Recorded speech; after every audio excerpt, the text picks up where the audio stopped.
Fl-aħħar xhur u snin il-Prim Ministru Robert Abela kien sinonimu mal-U-turns mill-liġi tal-abort sal-ftuħ tal-inkjesta pubblika brabta mal-mewt ta' żagħżugħ Jean Paul Sofija u issa kien imiss il-U-turn fuq Manuel Island.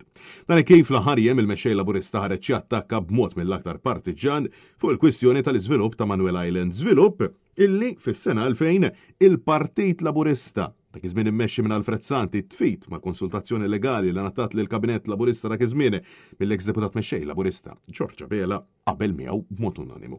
Mhux talli qabel miegħu b'mod unanimu talli meta kien fil-gvern bejn l-1996 u l-1998 il-Labor sansitra kien issokta bit-taħdiet brabta mal-privatizzazzjoni ta' din il-gżira. Illum iddeċida illi jbiddel id-diska b'mod mill-aktar drastiku. Tana kif intervista fuq ir-radju tal-Midja Laburista qabel insista li jemmen f'dan il-pulmun aħdar. Madankollu sena ilu l-istess Abela kellu idejat ferm differenti. Illi jekk il-proġett jinħadem bil-aqal u id-direzzjoni politika illi tagħna hija waħda illi tittiżgura li dak il-proġett jinħadem bil-aqal, nemmen hemmhekk li jista' jkollna investiment tal-ogħla kwalità. Tgħid li l-ħolma tiegħi x'inhi, l-ħolma mhux li nġibollu għall-poplu. Jkun ukoll jiġbor ġewwa fih il-preservazzjoni tal-wirt kulturali tagħna u r-restaw, nemmen li jista' jkun proġett ukoll tal-ogħla kwalità ta' pajjiżna li jiġbed lejn pajjiżna investiment turistiku tal-ogħla kwalità wkoll. Biex nagħmlu dak kollu li huwa possibbli biex dik l-art tinġib għand in-nies. Illum Robert Abela qed jgħid illi joħlom illi jara tfal jiġru jowmu fuq Manuel Island. Iżda l-ħsibijiet tal-Prim Ministru kienu ferm differenti qabel mara qudiemu petizzjoni ta' 29,000 firma. Nemmen f'dak il-pulmun aħdar ħafna.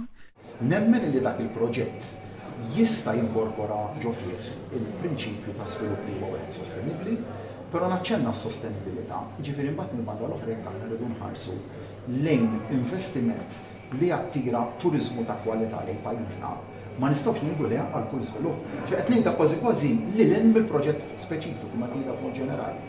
U minn dak li rajt sa issa huwa żvilupp li huwa wieħed ta' kwalità.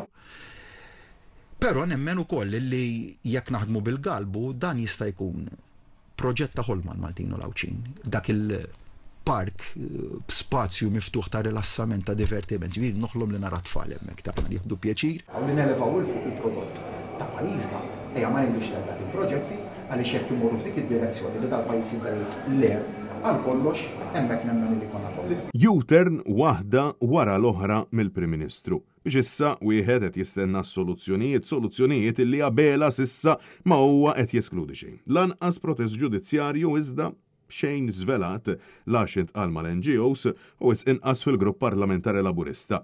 Għalissa xejn esklus. Għandek din is-sitwazzjoni bqajna li ħanibqgħu nagħmlu l-analiżi legali wkoll u mbagħad ukoll jittieħdu l-azzjonijiet illi huma meħtieġa ħsen jieħdu ħankun ċar ħafna meta neskludi l-ebda forma ta' azzjoni. Il-banda l-oħra, il-kap tal-Partit Nazzjonalista Bernard Grech ħa pożizzjoni ċara anke minħabba l-fatt li issa wara 25 sena r-realtajiet tal-pajjiż inbidlu. Bil-kap tal-Partit Nazzjonalista jiddikjara illi Manuel Island għandha tinbidel f'park nazzjonali li jkun pulmun għall-inħawi tal-gżira, l-imsida u ta' sinima.